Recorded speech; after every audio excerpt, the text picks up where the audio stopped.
Sore teman-teman, gimana nih kerjaan kalian selama 6 bulan ini? Wah, kacau sih. Di Kaltim, gue kan di Samarinda nih. Banyak bener daerah kerjanya. Sampai ke Tanjung Redep sana. Kurang lebih kalau mau ke Tanjung Redep, seharian lah itu.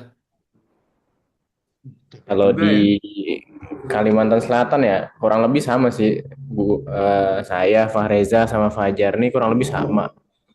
Permasalahan kita tuh yang pertama jarak wilayahnya itu jauh-jauh, PK-nya sedikit, anggarannya nggak ada.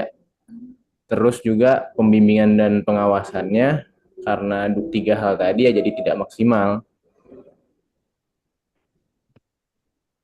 Berarti sama lah ya, Ah, 11-12 lah ya. setuju, setuju. Iya, sama lah kita ini. Sama, sama, sama. Oh, berarti Masalah klasik. berarti Berarti kalau gimana yang tuh kita Jar? berarti pas kita pelajarin laser kan kita sering deh dengar gimana sih analisis isu. Nah, ini bisa jadi bahan diskusi kita nih. Berarti kalau Betul dapat sih. dilihat, kita nih ada tiga permasalahan yang kita alamin sama lah di Bapas Provinsi Kaltim sama Provinsi Kalteng. Yang pertama, kurangnya jumlah pembimbing kemasyarakatan dibandingkan dengan jumlah klien. Yang kedua, luas wilayah hukum Bapasnya ini terlalu luas dibandingkan dengan jumlah SDM yang ada di Balai Pemasyarakatannya. Yang ketiga, dari hal itu nanti nggak optimalnya pembimbingan dan pengawasan terhadap klien. Nah, kalau dilihat dari tapisan isu menggunakan metode APKL, yaitu digunakan menentukan apakah suatu isu dari tiga itu kita prioritaskan yang mana nih yang paling kita bisa pecahkan atau paling tinggi isunya. Nah, menurut pendapat gua, belum optimalnya pembimbingan dan pengawasan klien pemasyarakatan kalau dari teknik APKL. Nah, kalau menurut kalian gimana nih?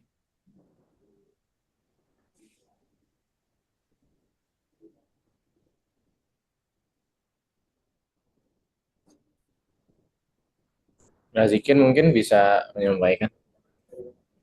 Kalau Fajar dari APKL, saya coba menggunakan USG ya. Di sini didapatkan juga kendala yang terbesar pada isu ketiga, belum optimalnya pembimbingan dan pengawasan klien pas. Adapun urgensinya yaitu pembimbingan dan pengawasan itu tugas utama dari kita-kita sebagai PK. Untuk seriousness yaitu pembimbingan yang tidak optimal dapat meningkatkan resiko residivisme. Dan untuk growth, apabila tidak ditangani maka berdampak besar seiring bertambahnya jumlah klien.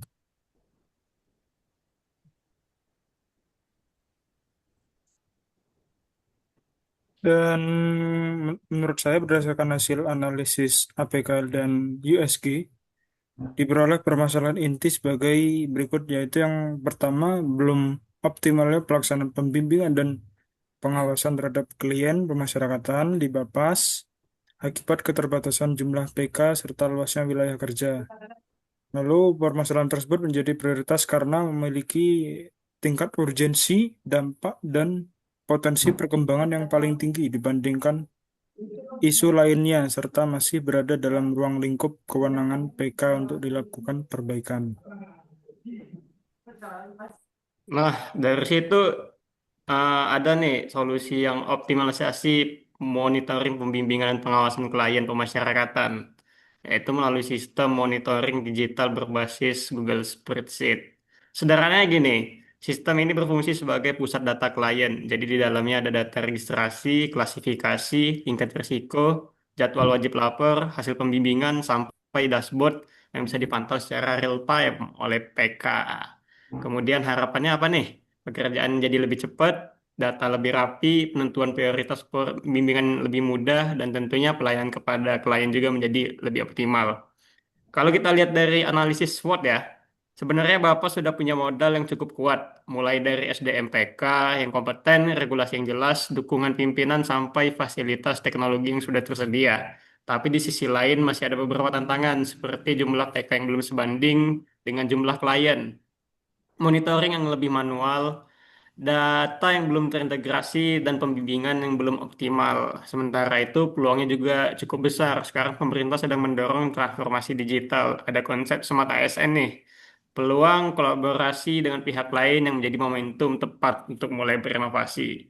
Kalau kondisi ini tidak segera diperbaiki, tentu ada risiko, misalnya angka residivisme bisa meningkat, jumlah klien bertambah, kualitas pelayanan menurun, bahkan kepercayaan masyarakat terhadap pemasyarakatan juga bisa ikut menurun. Jadi melalui inovasi ini harapannya proses monitoringnya lebih efektif, efisien, dan berbasis data tanpa harus mengeluarkan biaya besar maupun menambah sumber daya manusia. Kalau menurut Raffi gimana nih? Oke, kan tadi sudah dibahas terkait analisis SWOT ya. Mungkin saya akan melanjutkan melalui analisis Fishbone, yang dimana masalah utamanya itu belum optimalnya pembimbingan dan pengawasan klien pemasyarakatan. Dalam analisis Fishbone ini, yang pertama ada man atau sumber daya manusia, yang dimana berisikan yang pertama jumlah pembimbing kemasyarakatan yang terbatas, beban kerja yang tinggi, rasio PK dan klien yang tidak seimbang. Kedua, metode. Metode sendiri berisikan yang pertama monitoring masih dilakukan secara manual, belum adanya klasifikasi prioritas pembimbingan berdasarkan tingkat risiko, jadwal pembimbingan belum terdokumentasi secara terintegrasi. Selanjutnya ada mesin atau teknologi. Dalam mesin ini terdiri dari belum tersedianya media monitoring digital yang sederhana, jadi masih rumit lah. Terus ada pengolahan data masih tersebar pada beberapa dokumen, dan belum memanfaatkan Google Workspace secara optimal. Yang selanjutnya ada material atau data. Pada bagian ini berisikan pembaruan data klien belum dilakukan secara berkala, data perkembangan klien belum terdokumentasi secara sistematis. Selanjutnya ada environment atau lingkungan, yang dimana berisikan wilayah kerja sangat luas, mobilitas pembimbing kemasyarakatan yang tinggi, dan sebagian klien berada di daerah yang sulit dijangkau. Selanjutnya ada manajemen atau yang dimana pada manajemen ini berisikan belum tersedianya dashboard monitoring, evaluasi pembimbingan belum berbasis data, dan belum ada sistem pemetaan klien berdasarkan tingkat risiko. Yang dimana selanjutnya mungkin dari hasil pembahasan kita akan diambil menjadi solusi alternatif berdasarkan perspektif Smart ASN. Yang pertama, membangun database klien pemasyarakatan berbasis Google Spreadsheet. Yang kedua, mengelompokkan klien berdasarkan tingkat risiko dan jenis tindak pidana. Yang ketiga, melaksanakan monitoring dan pembimbingan secara hybrid melalui media digital. Yang keempat, mengoptimalkan koordinasi dengan keluarga dan pemerintah desa melalui platform komunikasi digital. Yang terakhir, mungkin solusi yang kita pilih berdasarkan Smart ASN yang sudah kita pelajari, yaitu yang pertama, pembimbingan dan pengawasan klien pemasyarakatan melalui sistem monitoring digital berbasis Google Spreadsheet. Solusi ini dipilih karena memenuhi karakteristik Smart ASN. Oleh karena itu, solusi ini bisa meningkatkan efektivitas dan efisiensi kerja. Mungkin itu kalau dari saya, mungkin bisa dilanjutkan oleh rekan yang lain atau rekan Ilham. Mungkin udah cukup jelas ya pembahasan kita terkait dengan isu-isu, apalagi kita juga udah nyampein perspektif kita tentang Smart ASN kayak apa yang kita pelajari, dan kita juga sepakat dengan solusi kita, yakni kita pilih solusi untuk optimalisasi monitoring pembimbingan dan pengawasan klien pemasyarakatan melalui sistem monitoring digital berbasis Google Spreadsheet. Ini merupakan solusi yang bagus yang memenuhi karakteristik Smart ASN. Selain itu juga solusi ini berada dalam kewenangan langsung daripada pembimbing kemasyarakatan sehingga lebih realistis untuk dilaksanakan selama pelaksanaannya, dan tentunya berpotensi memberikan dampak yang nyata dan lebih positif terhadap peningkatan kualitas pelayanan di balai pemasyarakatan, tentunya di tempat kita kerja. Mungkin kita udah sepakat ya dengan pembahasan dan isu-isu yang kita bahas.